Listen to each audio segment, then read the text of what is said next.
I'm going to, well, I should say, it's the first time I've spoken at Massey Hall, and the first time I've spoken at the Mackenzie Institute, so it's kind of a double first for me this morning. Very pleased to be here. I'm going to talk about more of the kind of the practical aspect of what we do on a weekly basis, more or less.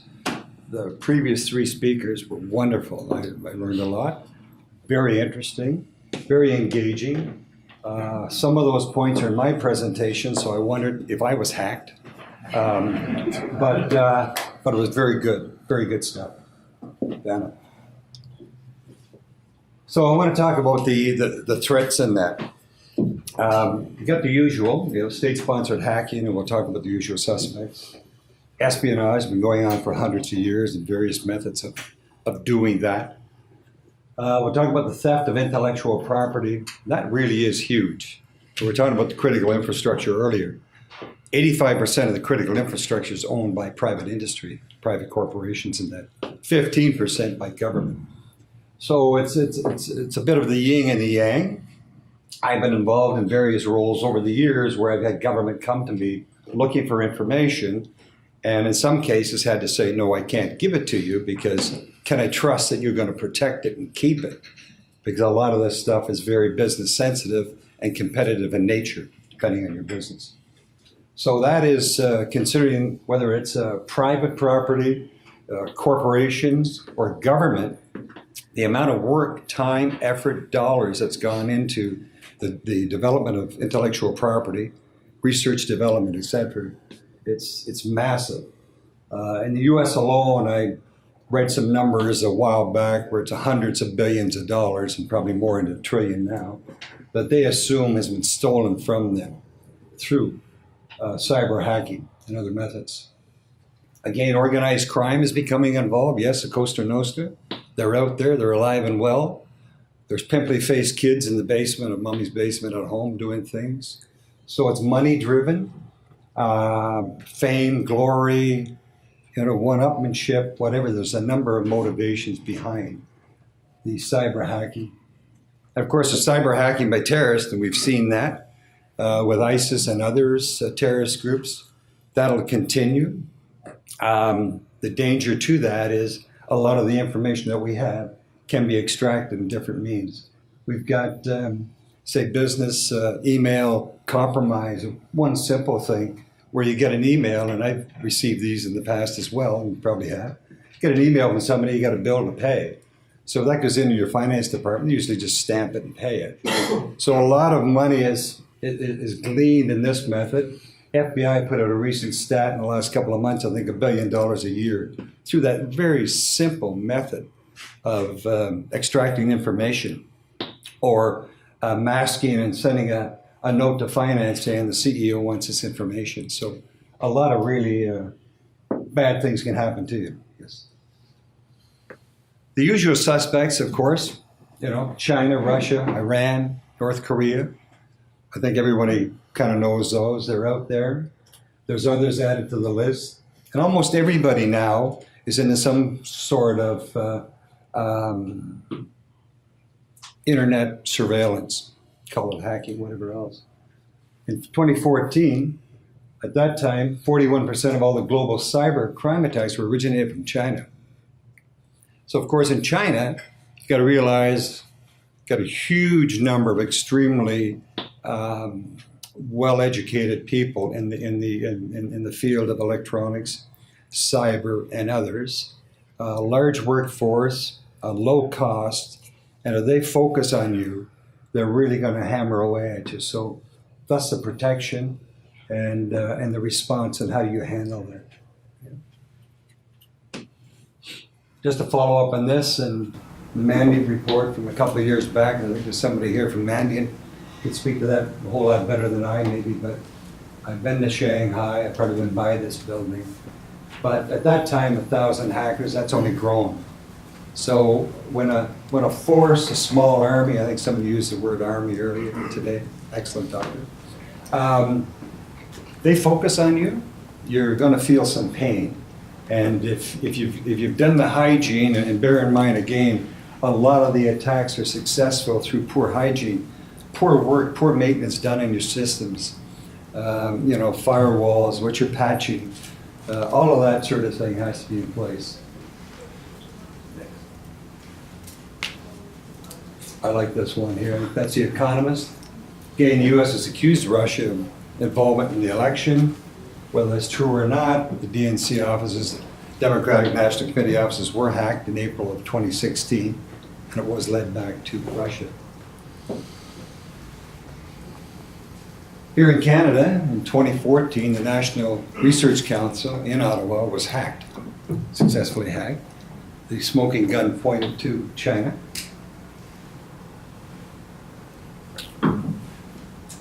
Again, we get back to got a lack of respect there, but really the theft of the intellectual property. If you can imagine Coca-Cola, their recipe, if that was online, which I highly doubt the full one would be.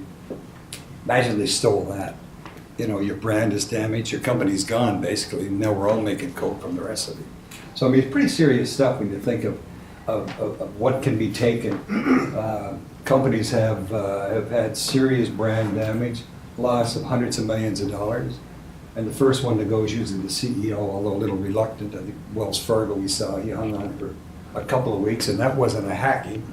That was a theft of, it was a set of 1.5 million fake accounts, but it was really an identity theft, massively done.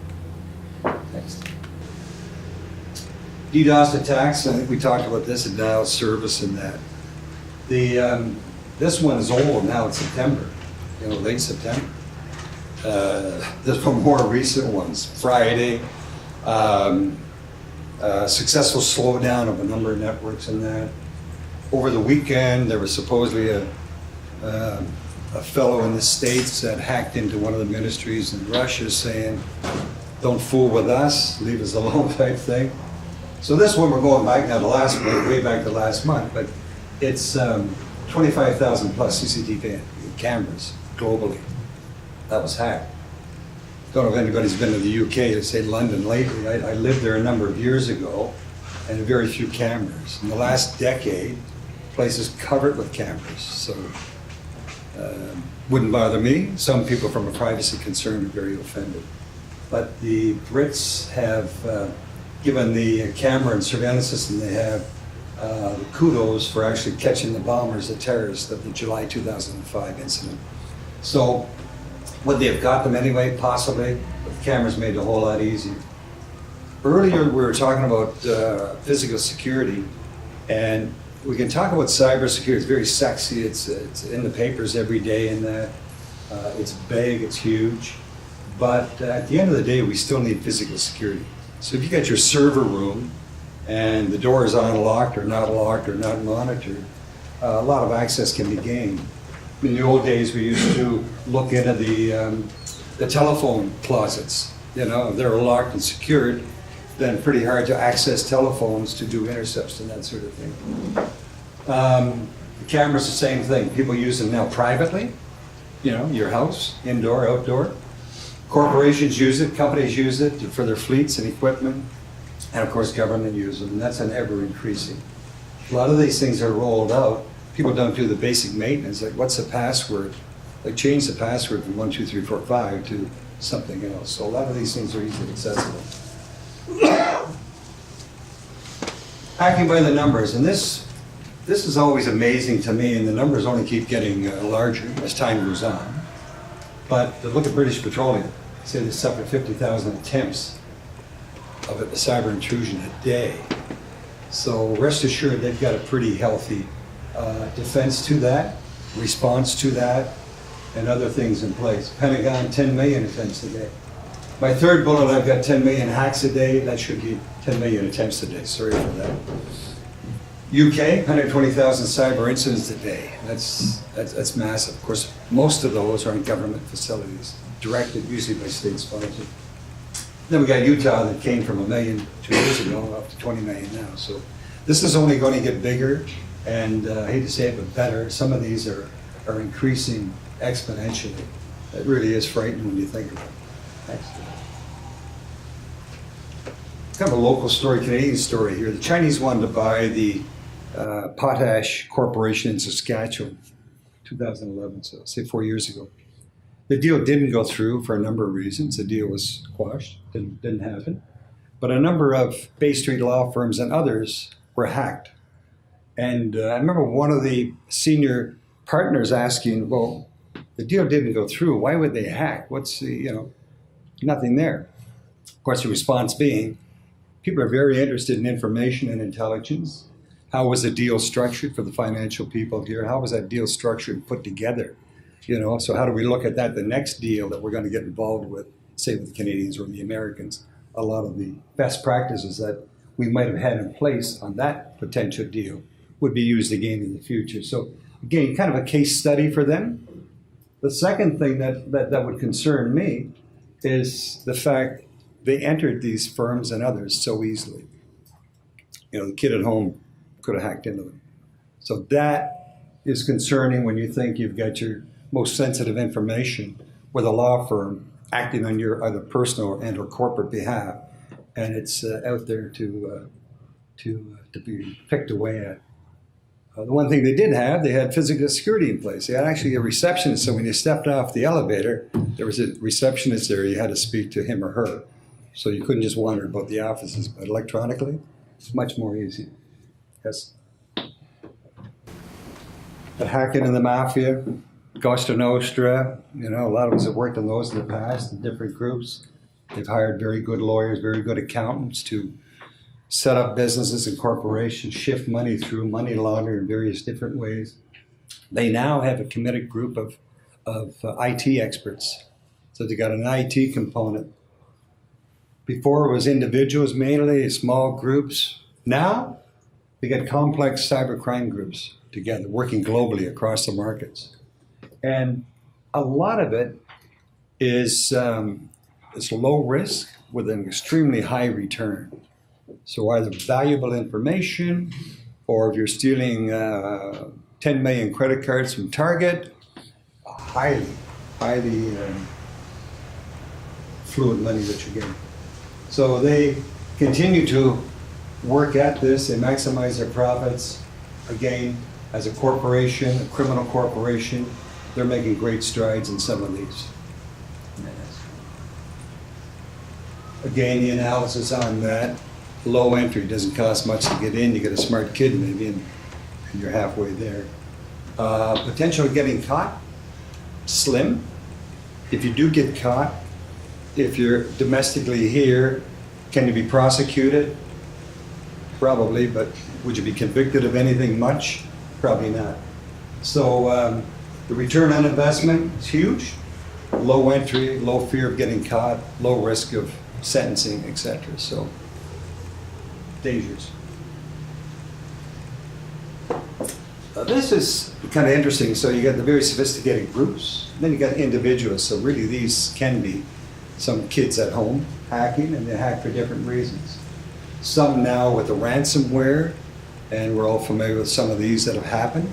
The last short while, maybe 2-3 months ago, I think, University of Calgary was attacked. Ransomware, they paid $15,000, $20,000, whatever, and supposedly got their information back or freed so they could use it. I'm not sure if they're still having troubles. I've got to follow up. I've got friends there, and I've got to follow up to see if they're back in the success of things. But ransomware is huge, and it's easy money. Again, if you haven't taken the steps to protect your systems internally in that, done those things that are necessary. I think again it was mentioned this morning about penetration testing and forensics, computer forensics and all that. It's amazing. I talked to a company a few months ago, big company that you would know the name of, national company, and asked when was the last time they actually did a penetration test of the system. I said, I've been here 10 years, we never have. Everything's running beautifully. Well, he has no idea if he's been hacked or not, the unfortunate thing. Because about that same time, we also did an investigation for a large North American company, and they were hacked. They didn't know it. The hacker went back and did a couple more things. They still didn't pick up on it. The third time, he's kind of ticked off. He sends a note saying, hey, you've been hacked, and this is what I did. And they looked, oh my God, we've been hacked. So he'd been at this for about 3-4 weeks. It was almost amusing. I had a meeting in the boardroom with the CEO, who flew in for it, and the CFO was brand new on the job, like two weeks on the job, so he was a little bit sphincter tight, he was a little bit nervous. And the IT VP was there, and I knew he was just on the approach of being fired, right there in front of me in the boardroom. And so I kind of saved him by saying he did a very smart thing. He called us because he knew there was a problem, which was smart, actually. They thought maybe a couple of thousand files were stolen, and they're all credit card data and very influential financial statements in that. They thought about 2,000. I said, well, we have to do the investigation to ascertain correctly, because I'm going to be dealing with the Privacy Commissioner's Office federally as well, et cetera, et cetera. So to do this, we have to make sure those are accurate numbers. And they tried to push off on that, and I said, well, it's going to be very bad if we report this, and then a month later, we're going to go back and say, well, actually, it's more. Then they'll want to come in and do the investigation for you, and that'd be very public. So we did the investigation, took about a week, and found out there was nearly 200,000 files stolen. So it was huge, from about the 2,000 they thought to 200,000. So CEO was very happy. We did a whole kind of response to that, media, etc. It never got leaked out. Nobody ever complained about it. It never hit the public airways, so which was good for that corporation, but they had a good plan in place with what we had done. But that's something else that was mentioned earlier, was that these things are not reported. And back when I was in TELUS, I, with the VP of Privacy, we came together. Many times we didn't, but we actually came together on this one, and agreed that mandatory reporting would be good. And I looked at it as a way, kind of best practices. We knew what we were doing. We thought we were very good at what we did, and did lots of testing and monitoring and auditing, and we were not afraid of that. So I think when mandatory reporting becomes on the books of some rationale, it's going to be better, because right now, nobody really knows what's going on, unless it gets leaked. So this is where I thought the ambassador might have hacked me, but joking, ambassador. I know you wouldn't do it. So plausible. So taking down the power grid. Ronna mentioned earlier about the back in 2003, and that was in the summer. It was quite amusing. I think I was the only guy in the office actually had money in my pocket. Everybody had plastic and weren't going any place with it. I had cash. I was king. But about 2 Christmases ago, we had a ice storm here in Toronto. Took down a few hundred houses, I think, maybe more. Wasn't too bad. It was off for a few days. People went to hotels and other things, but it was a bit of an inconvenience. But imagine taking down the whole grid. I think the ambassador explained it really well. In a frightening sense, it makes a whole lot of sense. But down for a couple of weeks, here, January, February, across the country in Canada, quite cold. Manufacturing was stopped, delivery of food, all of the things that we do automatically. And the just-in-time deliveries, as I think started with the automotive industry back and forth at the border. Now with the electricity, the shipment of goods, foods, all of that sort of thing. That happened. Without that, it'd be down to kind of, somebody loading up a truck and sending it someplace, I guess. Houses, many of them don't have working fireplaces with firewood. I've got a fabulous fireplace, a big long one, but you need electricity to turn the gas on. It looks pretty, very effective. But if the power's out, I've got no fireplace. Hospital emergency service couldn't cope. I mean, it'd just be overrun. Then, of course, we've got all of these condos that are being driven up. And seniors in high rises, if you're on the 52nd floor, for a healthy person, going down's a little easier than going up. I mean, once you went down, you wouldn't be thinking of going home again, I think. So, how would we handle that? And one case, and I want to talk to the ambassador later maybe, but about 1.5 years ago, if I remember correctly, it was California, where the power had gone out, grid in a large region had gone out. They go out and investigate and find out that one of the big steel towers, I equate it to, kind of a power pole sort of thing, but massive steel structure. The toggles or whatever that were holding the power lines and that together were shot off with a high-powered rifle. So took the power out just like that. So, I mean, I think we mentioned this well earlier. Very simple methods that you can do without dreaming up some real, spy thriller type attack. A lot of simple things can be done. In that one there, they found casings, I believe, high-powered rifle. So was it just a kid or a couple of guys out having a couple of laughs shooting them off, or was it a dry run for, hey, this really works, and it's simple? The other plausibility, of course, is water. I mean, when you haven't had water for like a few hours, and the plumber comes and shuts things down, it's like, my God, everything I do uses water, it seems, right? So we didn't have water if the toxins were dumped into the control system somehow. Again, this gets me back to physical security. So, do you have access on that? Do you have an audit trail there? Who's in, who's out? Just certain people are allowed in.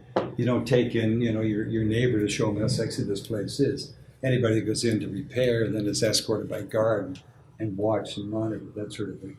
So this alone could be horrendous in a community alone, but if you stretch that over a large part of your country, you're in huge trouble. The picture of this water, it's interesting. It's kind of the color of the water in Flint, Michigan.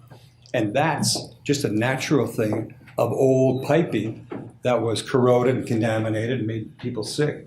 So, simple things happen. Thanks. And again, the air traffic control. I mean, we saw some of this, I think, in 9/11 when planes were brought into land, and Canada had a large number of them on the East Coast, Newfoundland, and that were landed heading into the States. And so if you can imagine all of this, planes take off every 3 minutes, apparently. That's sort of the model they have in place. That's what FedEx uses, interestingly enough. But all the planes are grounded. It becomes a huge problem. Where are you going to set these big birds down,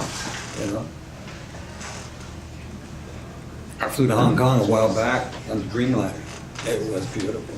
But I'm thinking, this probably has to set down someplace. It's going to be a little tricky because it's a big plane. So that's it. So the opportunities, and this is one where the cooperation comes in. So even domestically, it can be an issue. So we got to have, I think the cooperation is pretty good amongst police forces and agencies and that. But the trouble you run into is that a lot of the information we deal with is classified, highly sensitive. You need a security clearance, and then there's various levels of security clearance. And if that doesn't match, and I think the ambassador spoke about that, then you really can't have that discussion. You can't exchange the information. I mean, you're committing a criminal offense then by that. So it's hard to get that sort of flow of information. And I've been talking about this probably for about a decade, in that the private industry, we have a lot to share with you, but we want a little bit back. So if I'm about to be attacked, I want you to tell me, give me a heads up. I think we're getting to that point now. There's some of that going on where they will say, by the way, you might see something coming your way. That is helpful. That's much better than where we were before. Jurisdiction, a real issue. So we have somebody in Crimea that attacks us. How do we get our hands on that person? Jurisdiction's a huge issue. Legal beagles would know that. How do we get our hands on that person? How do we get that person back to Canada? Could he be tried there? Usually no. So that is a problem. Justice is moving slow, and the cyber crooks are very flexible. They move quickly, and depends what drives them. So they've got a philosophy that drives them. They got money. I'm looking for money, cash, whatever. A number of different motives here. And again, make fines and jail time substantial at a slight risk. And this one here, the FBI helped the Czechs actually nab the Russian hacking suspect. And one of them was Gusev. You probably heard about him. He had a sloppy trail that were fairly easily discovered, worked out. And I think Gusev is now at the pleasure of one of the states in the U.S. He's just recently been sentenced. That's it. I hope that was of some interest or value. You can reach me. My email is there. My phone number is there. And snail mail I do respond to as well. So please.